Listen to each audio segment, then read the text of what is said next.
Welcome to Wild Soul Gathering.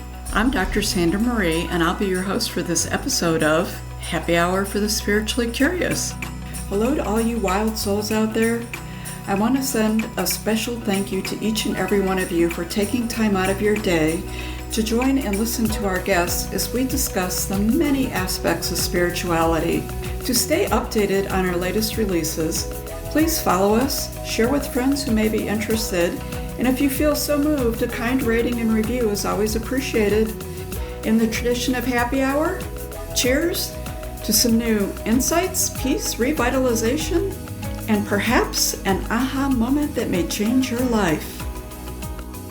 Welcome to Happy Hour for the Spiritually Curious. This is Dr. Sandra Marie. Today on the show, we have Melissa Abell, and we'll be talking about her unique spiritual journey, her special gifts, spiritual tools she enjoys, teachers she's embraced, and her latest project, The Last Grand Adventure, working with people nearing end of life, a topic that's near and dear to my heart. Welcome to the show, Melissa. Thank you so much, Dr. Sandra Marie. It's a delight to join you. Thank you so much for having me. I'm really stoked to have you here today, Melissa. This is going to be an amazing conversation, and I'm not really sure it can go so many different directions. As a child, you were exposed to Edgar Cayce, astrology, the tarot, while growing up in a very traditional Catholic home. As an adult, you entered the corporate world, which consumed much of your time. I believe you had a 3-hour commute, which honestly, just saying that overwhelms me. You mentioned in an earlier conversation we had, suffering was a badge of honor for you. And you have your latest project, The Last Grand Adventure. Absolutely love the title, for people nearing end of life. To start with, can you share a bit about your journey and how you actually got to where you're at today?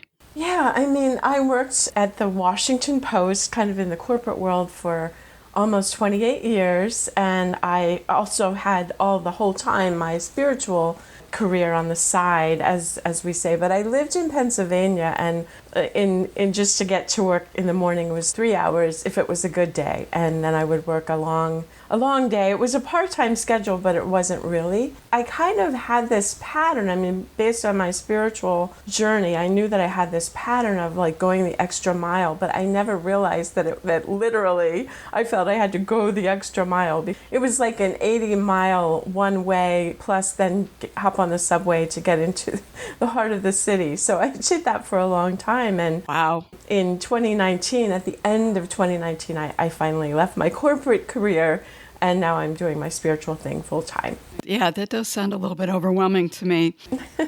You have been on the spiritual path for a long time, and you've done some interesting training. You did the Master Alignment training that was a soul awakening kind of thing. And you also went to the UK to a college called the Arthur Findlay College of Mediumship.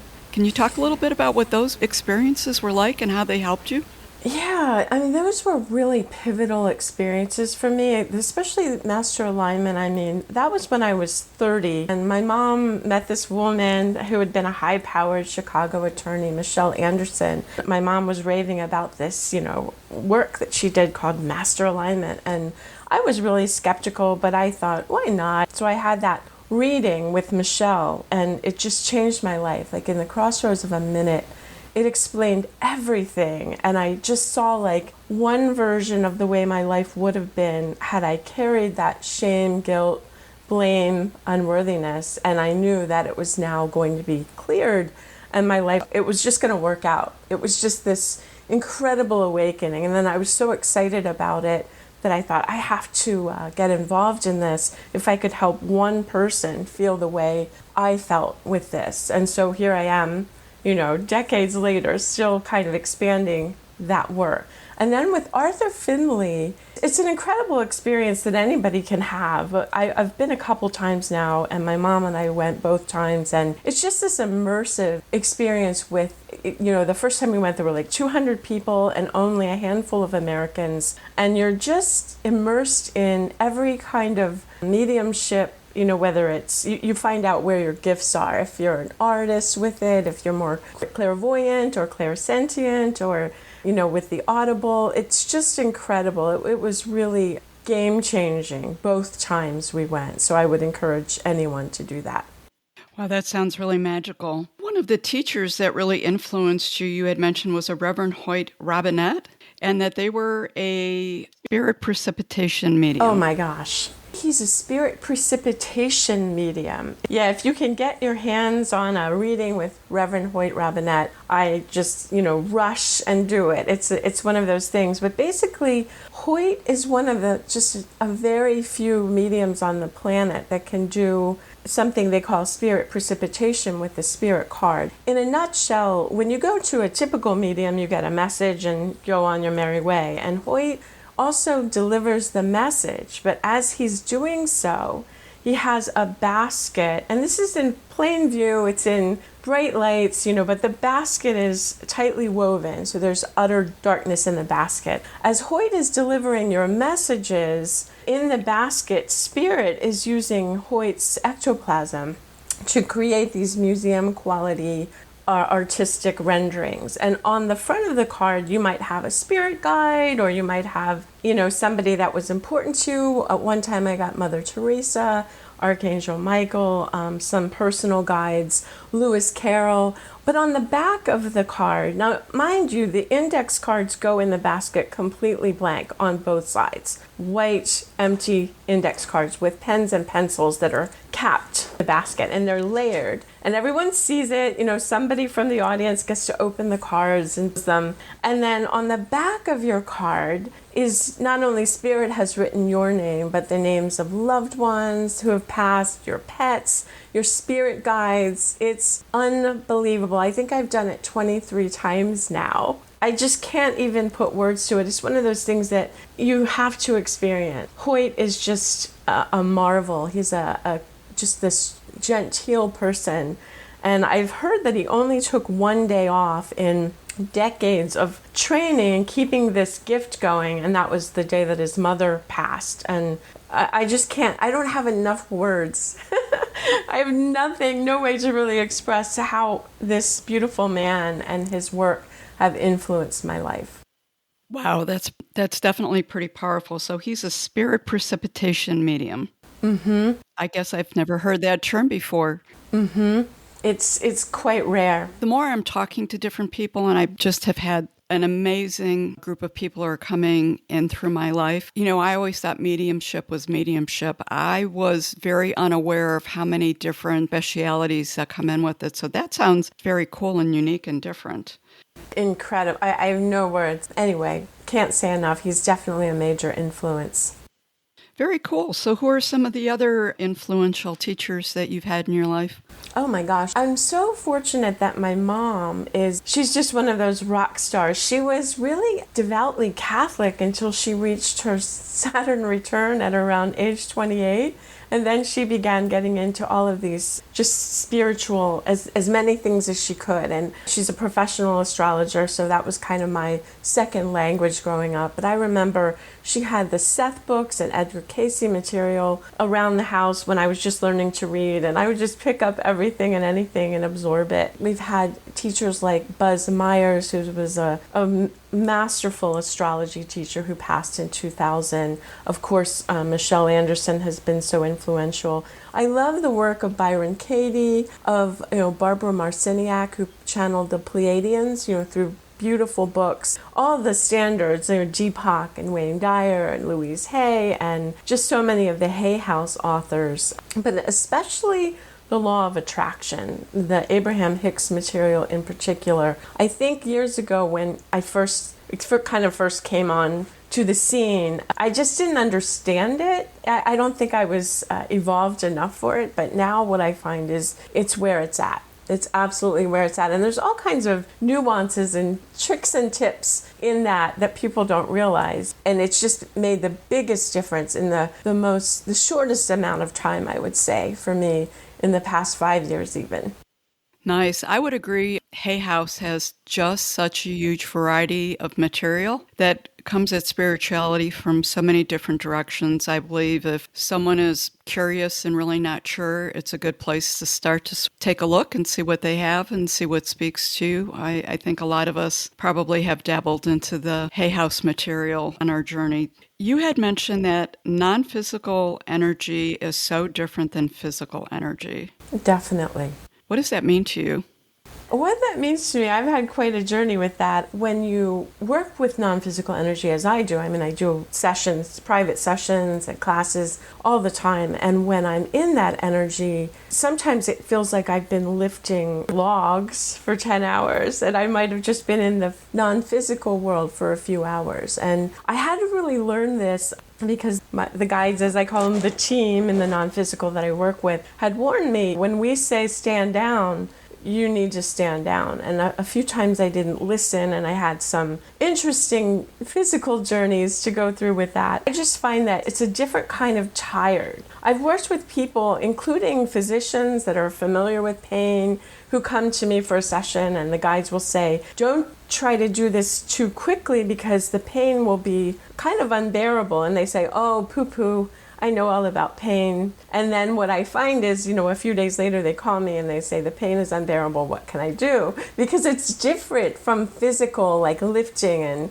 exertion. You have to respect it because it's this high frequency that our physical beings haven't been so familiar with. The more we are raising our consciousness and our own frequency, it's much easier to work with, is what I'm finding. Does that make sense? It does. They talk about ascension symptoms and different things like that. Seems to fall in line on some level with that. Yeah, I was just going to say, having worked with the non-physical energy for decades, it's just that you learn to respect it and limit it. Even though it's non-physical, it's just so fascinating, that you really have to be careful to stay grounded and go out and chop wood and carry water. As much as you are in the non-physical, you want to definitely be in the physical, is what I've learned. Yeah. When did you realize you were a medium, or when did your gifts get turned on? I wouldn't say that I'm a medium, although I have skills in that area. I would say I'm more of a kind of intuitive. My readings are some people say psychic, but more intuitive. And then what happens is some spirits will come through to deliver messages to their loved ones while I'm doing my kind of deeper soul work, is what I find. How I had that first kind of awakening and my gifts coming online, when I had that initial session called Master Alignment, it was a clearing with Michelle Anderson back in 1993. It was so fortifying in the way that I recognized that these spirit guides that knew me before I was me, like from the beginning of my soul, I could just feel it. Like it was so fortifying having them come and help me. As a child, I had all sorts of crazy fears that I never understood and never really spoke of. And when they kind of came in and told me, this is where that comes from. It's not who you are in the current day. It's what you sort of brought in with you in this lifetime through the DNA, the kind of the genetic library, if you will, the living library. And it just changed everything in the twinkling of an eye. And then I decided I wanted to get involved and become a practitioner in that work. I tell you what, in practitioner training, there was some attunements given, and we were then told, okay, do a reading. It just turned on like a light switch. I could see, hear, feel. Everything was just vivid from that moment on. It was like I knew I had gifts before that, but I didn't know how to access them or what to do with them. And this was just like, oh, perfect. It just, boom.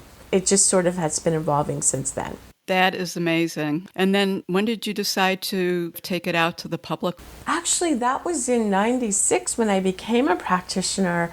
I started doing readings all the time, readings right and left. And then my mom and I became practitioner trainers, and we taught around the country and other countries. Then we were doing groups. After that, I went on and I did take some mediumship classes and, of course, the Arthur Findlay experience, and that kind of expanded those gifts. But I really have been in private practice with my spiritual readings and classes and such since 1996.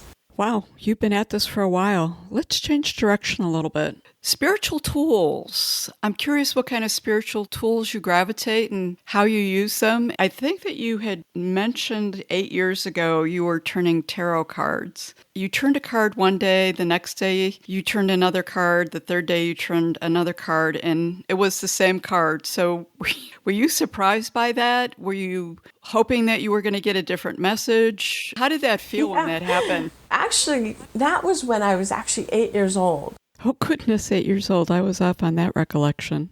And I remember being at my grandmother's, and my mom had brought a tarot deck, and I had never really explored, but there I was by myself with this tarot deck, and I thought, I'm just going to shuffle them up and pick a card, and it was the death card. And then I was like, this little kid, I'm like, oh, that can't be good. So I'm like, okay, no problem. I'm going to shuffle them up again, and I pulled another card. It was the death card.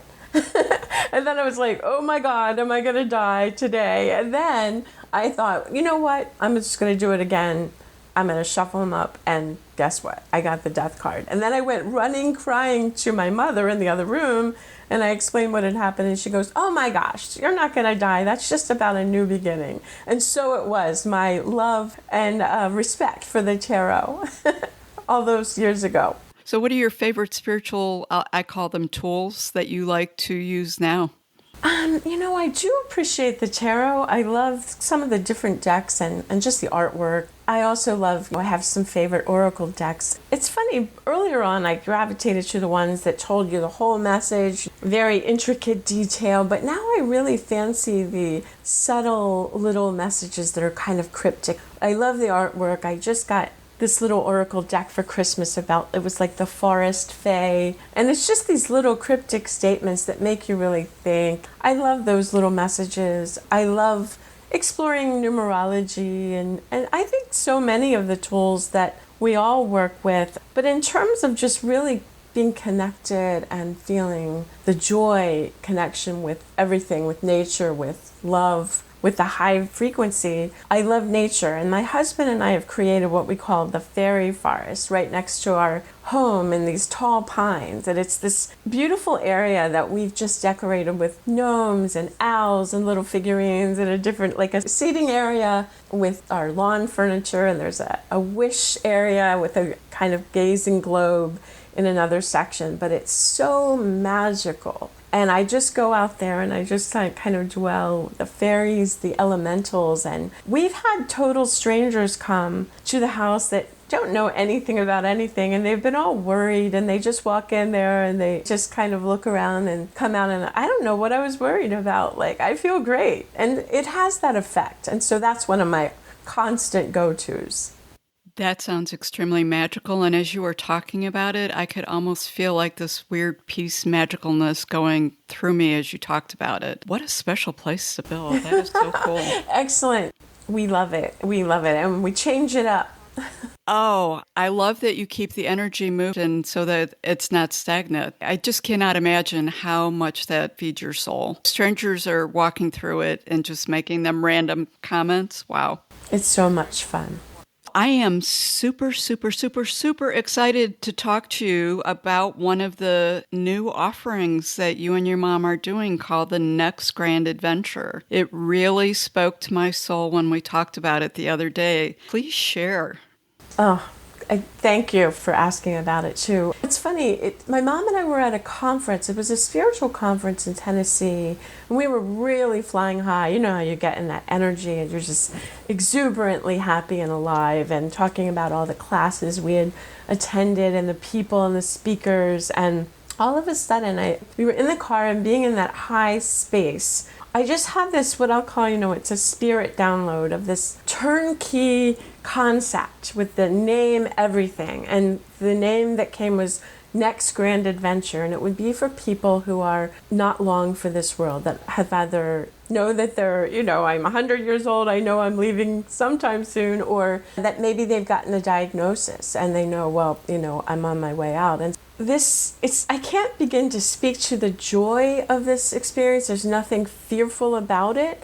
But essentially, my mom and I, we just started grabbing people, asking, if you're on your way out or somebody, send them our way, because we wanted to know, well, what is this? I do the spoken reading. It's usually about 20 minutes that I put on it's a recording. I'll get the information, and what we find is typically somebody's guide or loved one will come and say, I'm going to be the first one to see you, to meet you, and this is what some say, this is what I'll be wearing, this is what you want to look for. Or when you hear this, you want to let go. Or this is your sign that it's time to let go and leave, and transition. And this is the best way to exit your physical body, and it's different for everyone. And then my mother without my even sharing the spoken information, she will just kind of tune into that person and get the artwork. And she does this beautiful, loving artwork. It could be of their spirit guide, a loved one, an angel, whoever she's been inspired by spirit to create.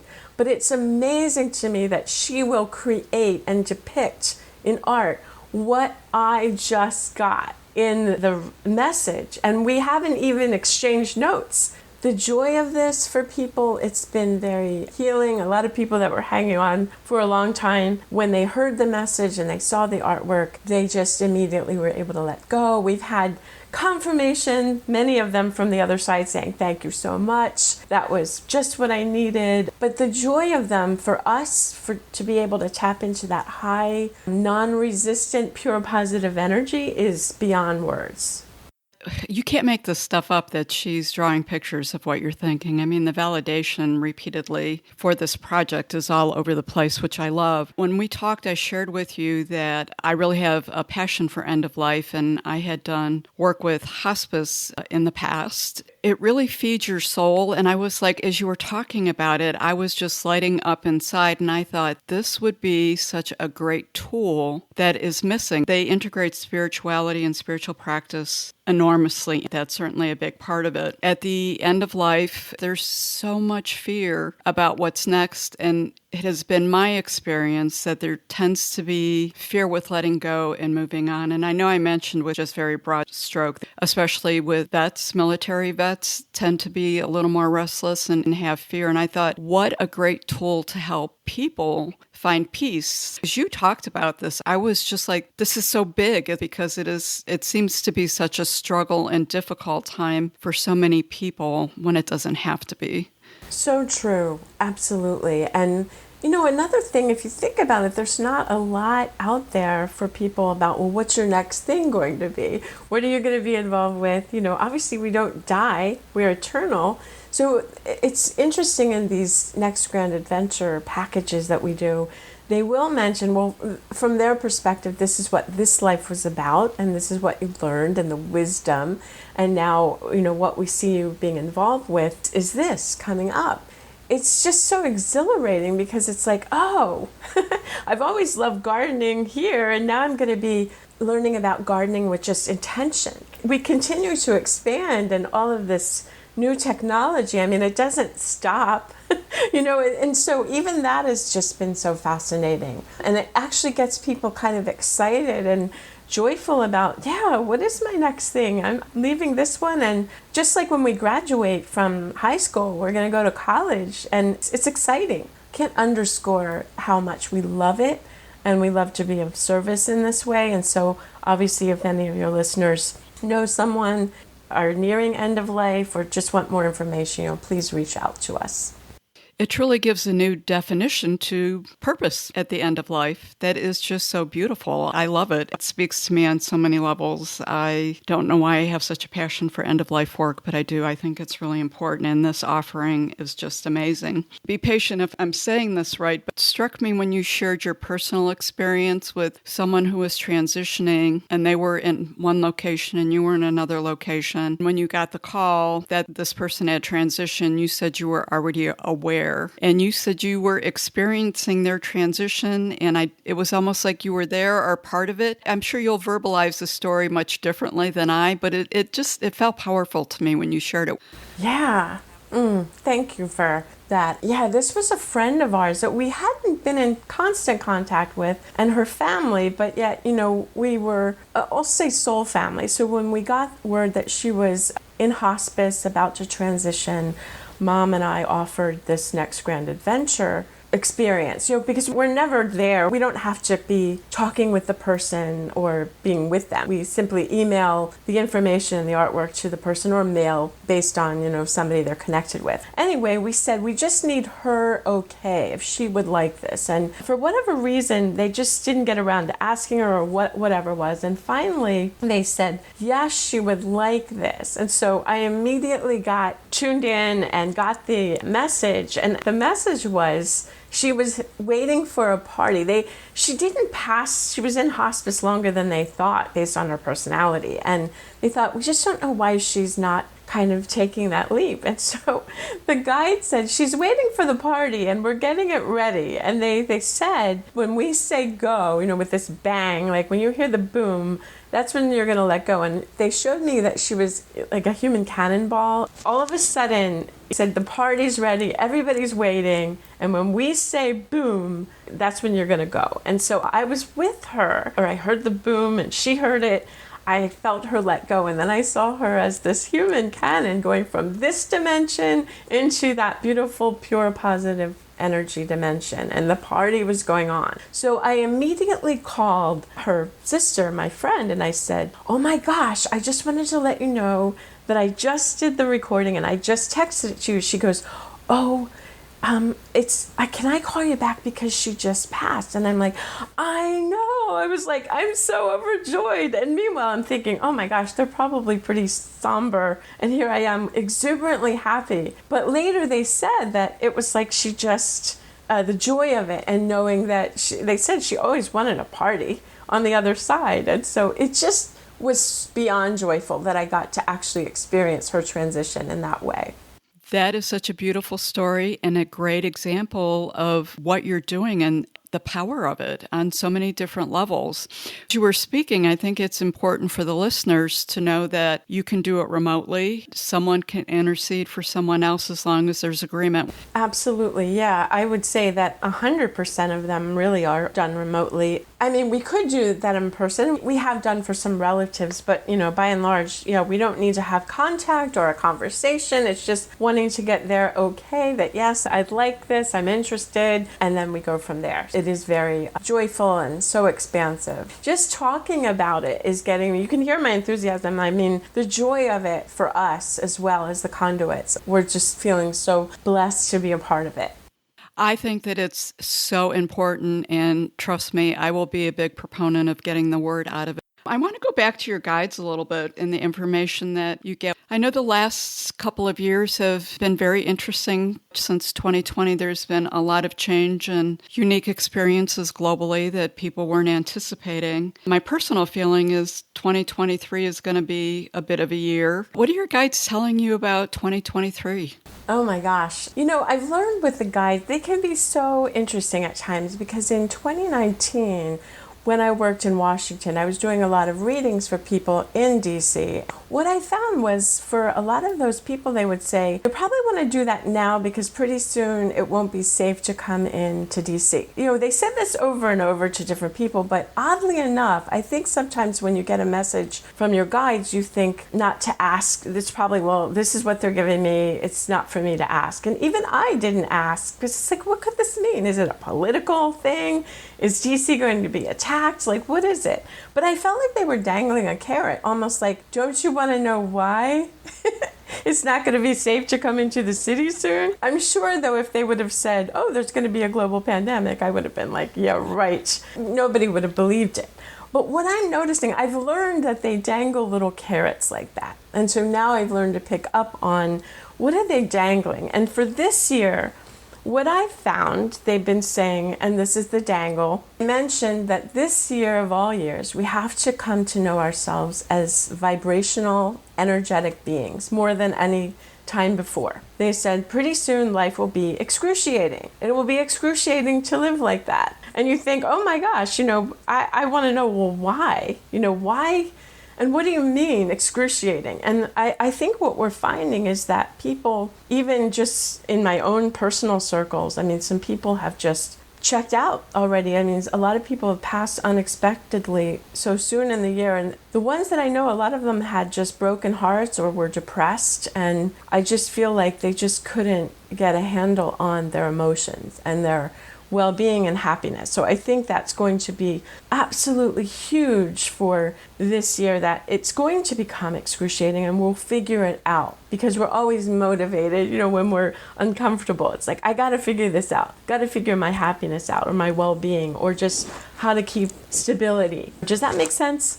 It makes a ton of sense to me. I would agree. I have noticed a lot of people leaving the earth plane, and it is awful early in the year. That seems to be a theme that I'm hearing. It's interesting. It's about getting in touch with the higher vibrational spiritual self. You're speaking it differently than I've heard it from other people, and I think that that's a very important message, and it's actually a pretty positive message because it's something that we can action. It gives us, I don't like to use the word control, but it gives us a sense of control over how we navigate the situation, even if it may feel a little mucky or uncomfortable. Yeah, something that has absolutely grabbed me by the throat with excitement and joy recently, the last few days, is my attention was called to this podcast. Kind of randomly. Sometimes my guides will just bring things to me like, listen to this. And so what I'm excited about is that science is finally catching up with spirituality, as it always does eventually. But to me, when science comes along to ratify and confirm what we've already known spiritually, then that means the masses will take notice. And that means the shift in consciousness is happening. Basically, there's this gentleman by the name of Edgar Cayce, and he's a scientist, old school scientist. He's written this book, I think it's called The Thrilling New Science of Awe. And so science is finally studying and confirming that the best thing you can do for yourself and for everyone else is to be happy, to have joyful wonder in nature, just everyday kindness, and what it does for us physically, physiologically, emotionally, of course, and mentally, on all levels. It's the best thing you could do for your health. It stimulates the vagus nerve, which they call the soul nerve. So many positive things. And so to me, this is all about law of attraction too, that you want to get happy, be in that happy mindset, and then you attract more happiness. Then your happiness does something like it affects other people. It entrains that vibration. I think they call it like the collective effervescence that is having all of this positive effects on all levels. I'm just so excited about it. Wow. I had never heard of him. What was his name in the book again so that the listeners can get that? Yeah, I actually heard the podcast was On Being with Krista Tippett. It was just a February release, I believe. Okay. Edgar Cayce, I think his first name is Dacher Keltner, and the book I believe is called The Thrilling New Science of Awe, the new science of everyday wonder and how it can transform your life. Beautiful. And who, again, was the podcast show for those who aren't avid readers and might just need a quick listen to get themselves up to speed? Yeah. The podcast is called On Being. It's hosted by Krista Tippett. Okay, beautiful, beautiful. What would you say, with everything that we've talked about and what you just mentioned with 2023, what kind of ahas or thoughts would you leave with the listeners who are just trying to get through everyday life or just starting on a more conscious journey? Oh, what a great question. Yeah, absolutely. First of all, I think we have to kind of disavow and abandon the notion that we have to suffer or sacrifice or struggle or focus on our problems, because the law of attraction, we're under its influence, just like the law of gravity, whether we understand it or not. That the more you think about what is vexing or problematic, the more you're growing that. The more that you oppose and resist what you're against, then you're just attracting and growing more of it. As they say, worrying is like praying for what you don't want. So the first thing that I find, and this is something that I've just been fascinated with in my own life, my own experience. I remember my mom and I had a very direct experience with fear. And the guide said, this is what not to do. And so ever since then, I've tried to take any fear that I have had and I try to turn it into, if I'm afraid of this, then what am I really looking for here? What do I want? Instead of what am I afraid of? And so back in the day, after my dad passed suddenly at the age of 59, brain aneurysm, driving home from work, and it was just the three of us. So he was gone, and my mom and I, a couple years after that, we decided to kind of go wild and get motorcycles. It just seemed like the thing to do. We'd never ridden before. We didn't know anything about them. We went out and actually got the motorcycles before we had our license. And we went and we got our license in this class, but then we were terrified of riding. And so when we first started out, we would go out in the car with a broom where we were going to ride the bikes later, and we would look for any gravel and sweep it off the road. We then thought, my mom's rationale was, if I drive behind you in my car while you're on the bike, I can protect you from anybody coming up behind you. Nothing will happen to you. And we were obviously terrified of riding. And one day we did just that, where I got out, she was behind me, protecting me, quote unquote. As I was turning left, this kind of red devil car, it was just like something out of a movie, came 100 miles an hour up behind me. And instead of passing on the right, he was passing on the left, which is where I was turning.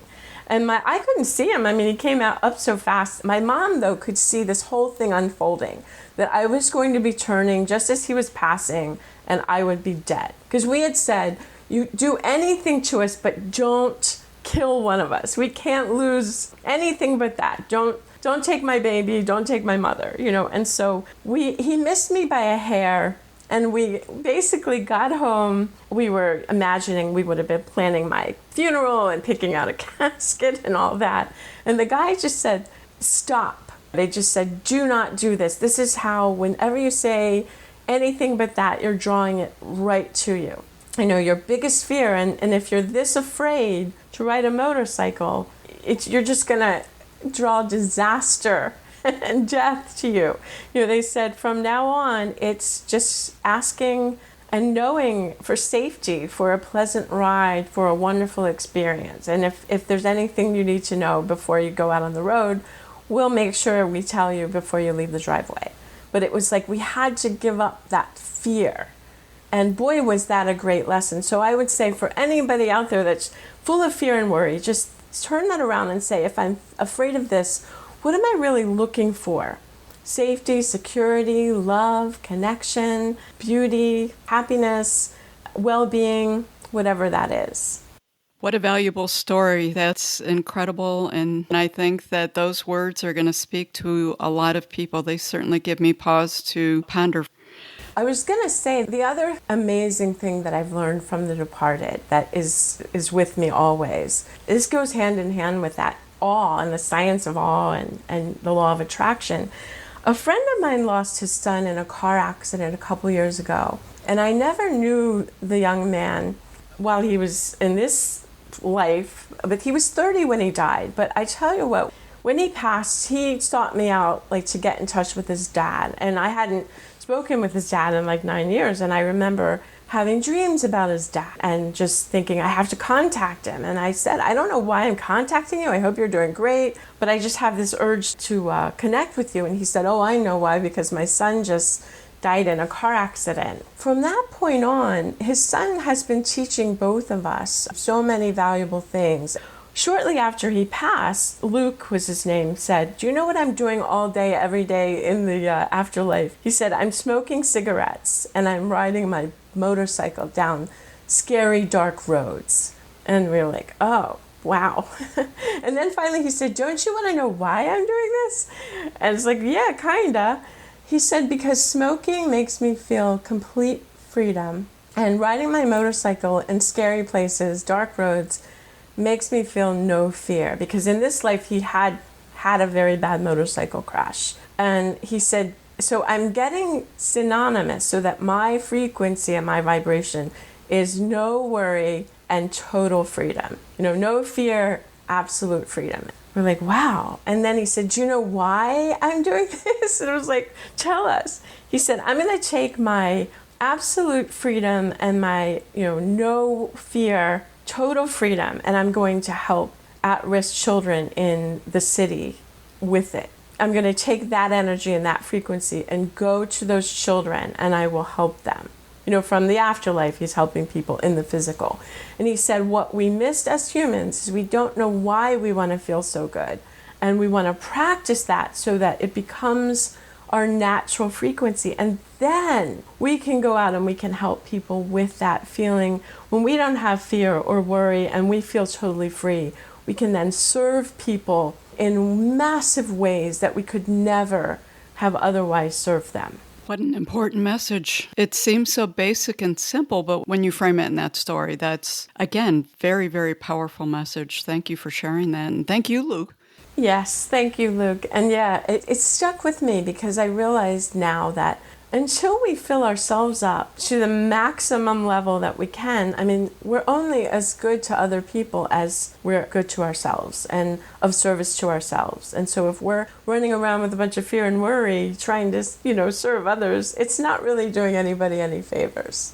I would also add, when you're working a lot and your life is consumed with other things, it's hard to be of service to others as well intended as you are if you're always tired. Hear, hear. I can attest to that one. I bet you can.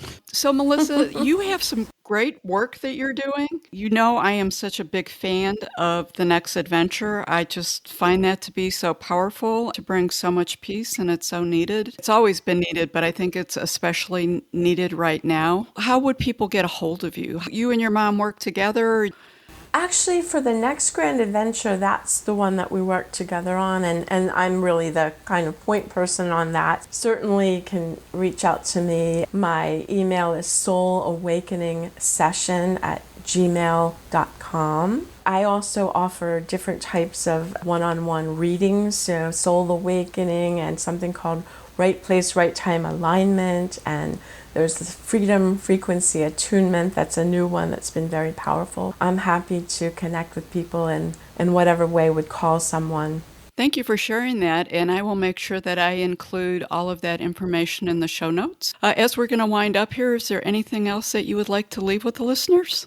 The only other thing that has captivated my attention is that the guides have mentioned a lot lately about artificial intelligence and the way that we'll interact with it. One thing that I thought was fascinating that they mentioned is that all of the AI out there now is going to stimulate people and kind of implore people to add and support and fund the arts, and especially arts and education, because they're kind of saying that's the one thing that AI won't quite be able to dial into, is sort of the heart with that. And we've already seen this, like they said, this is coming so much faster than you would imagine.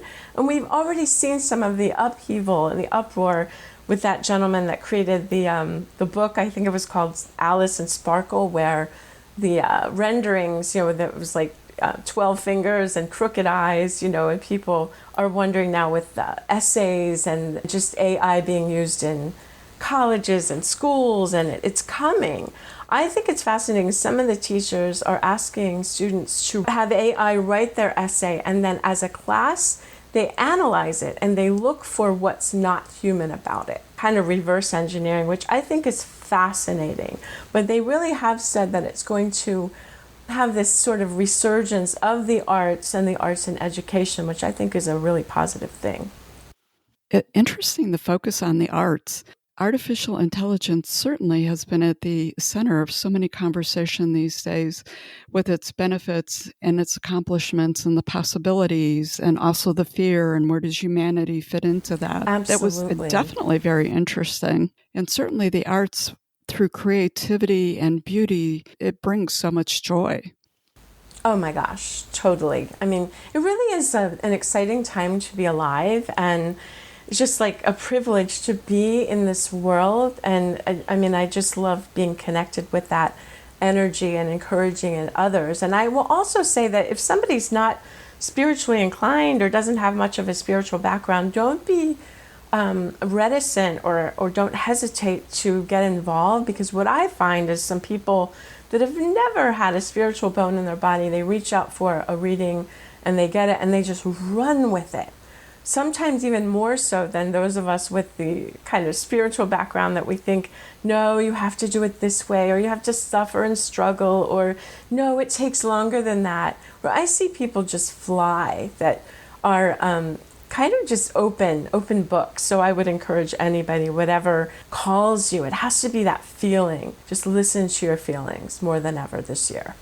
What a gift to have an experience with a clean slate and have no attachment to a belief system or an outcome. You have mentioned suffering a couple of times in today's conversation. Unfortunately, suffering in our and so many other cultures is seen as a badge of honor. The religious landscape, I believe, tends to embrace the concept of suffering and sacrifice to obtain some kind of good standing. And honestly, I also believe the rhetoric of punishment in religion is at the core of so much of the fear that I have seen in people when it's time for people to transition from this human experience back into the spiritual world, which has truly hurt my heart. Getting sidetracked there, I also believe that society echoes suffering as a badge of honor to get ahead and to be accomplished. Look at what I did. Look at what I went through. Look at what I'm going to have to go through to be accomplished. You see it in the work world. You see it in professions. You see it and hear it in so many stories in people's personal lives. And I'll be honest with you, I myself have bought into that and have lived my life by that belief system.